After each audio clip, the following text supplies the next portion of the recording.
America और Iran के बीच 107 दिनों तक चले संघर्ष के बाद दोनों देश स्विट्जरलैंड के बर्गेनस्टॉक रिजॉर्ट में ऐतिहासिक शांति वार्ता के लिए आमने सामने हैं।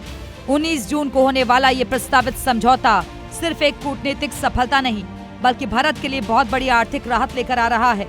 भारत अपनी जरूरत का लगभग 85% कच्चा तेल और 88% LPG आयात करता है। युद्ध के दौरान ईरान द्वारा स्ट्रेट ऑफ हॉर्मुज मार्ग पर पाबंदी लगाने से अंतर्राष्ट्रीय बाजार में तेल की आपूर्ति बाधित हो गई थी और कीमतें आसमान छूने लगी थी। अब इस समझौते के बाद ये समुद्री रास्ता पूरी तरह खुल जाएगा, जिससे भारत में ईंधन और रोजमर्रा की चीजें सस्ती होने का रास्ता साफ हो सकता है। बाजार में कच्चे तेल की प्रचुर उपलब्धता से कीमतें कम होंगी। उम्मीद यही है कि पेट्रोल, डीजल और LPG के दामों में भी कमी आएगी। घरेलू बाजार में पेट्रोल, डीजल के दाम घट सकते हैं। साथ ही LPG का पर्याप्त आयात होने से सरकार पर सब्सिडी का बोझ कम होगा और गैस सिलेंडर की कीमतें स्थिर हो सकती हैं। अमेरिका, इजराइल और ईरान के बीच टकराव के कारण तेहरान की ओर से स्ट्रेट ऑफ हॉर्मुज में लगाए गए प्रतिबंधों से पूरी दुनिया में तेल की भारी कमी हो गई थी। इससे वैश्विक स्तर पर कच्चे तेल की कीमतें भी बढ़ गईं, क्योंकि भारत कच्चे तेल की जरूरतों का 85% से ज्यादा आयात करता है। इसलिए आपूर्ति में किसी भी तरह की रुकावट का देश पर गहरा असर पड़ता है।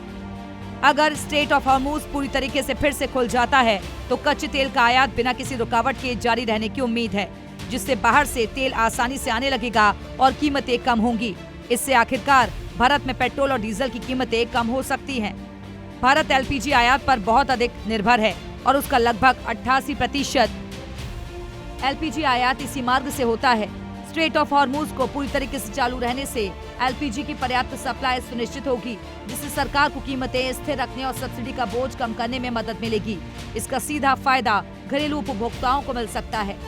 डीजल का इस्तेमाल न सिर्फ ट्रांसपोर्टेशन में बल्कि खेती, कोल्ड स्टोरेज और लॉजिस्टिक्स में भी बड़े पैमाने पर होता है।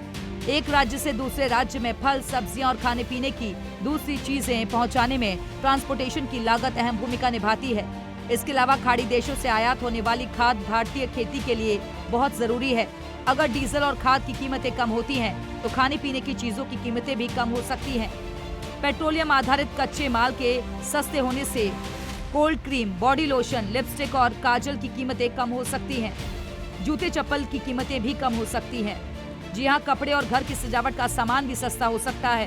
स्पोर्ट्स वेयर, रेडीमेड कपड़े, पर्दे और कालीन जैसे प्रोडक्ट्स की कीमतें भी कम हो सकती हैं। इसके अलावा साबुन, डिटर्जेंट और रोजाना इस्तेमाल होने वाले प्रोडक्ट्स सस्ते हो सकते हैं। हवाई यात्रा का किराया भी सस्ता हो सकता है। लॉन्ड्री पाउडर और डिटर्जेंट, नहाने के साबुन, प्लास्टिक पैकेजिंग, रैपर, कंटेनर और ढक्कन, मेडिकल प्रोडक्ट्स भी सस्ते हो सकते हैं। वहीं कई हेल्थ केयर प्रोडक्ट्स की कीमतें कम हो सकती हैं, जैसे दवाइयाँ, सिरिंज, ग्लूकोज की बोतलें, medical tube, gloves, face mask. खेती में इस्तेमाल होने वाला सामान भी सस्ता हो सकता है।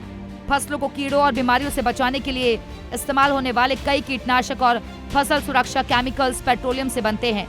कच्चे तेल की कीमतें कम होने से इनके प्रोडक्शन की लागत कम हो सकती है, जिससे किसानों को फायदा होगा। EMI में भी राहत मिल सकती है। अगर कच्चे तेल की कीमतें लगातार गिरती हैं, तो ईंधन की कीमतों के साथ साथ महंगाई भी कम हो सकती है। इससे रिजर्व बैंक ऑफ इंडिया को भविष्य में ब्याज दरें कम रखने या घटाने की ज्यादा गुंजाइश मिल सकती है। इससे home loan, car loan, business loan के ब्याज कम हो सकते हैं।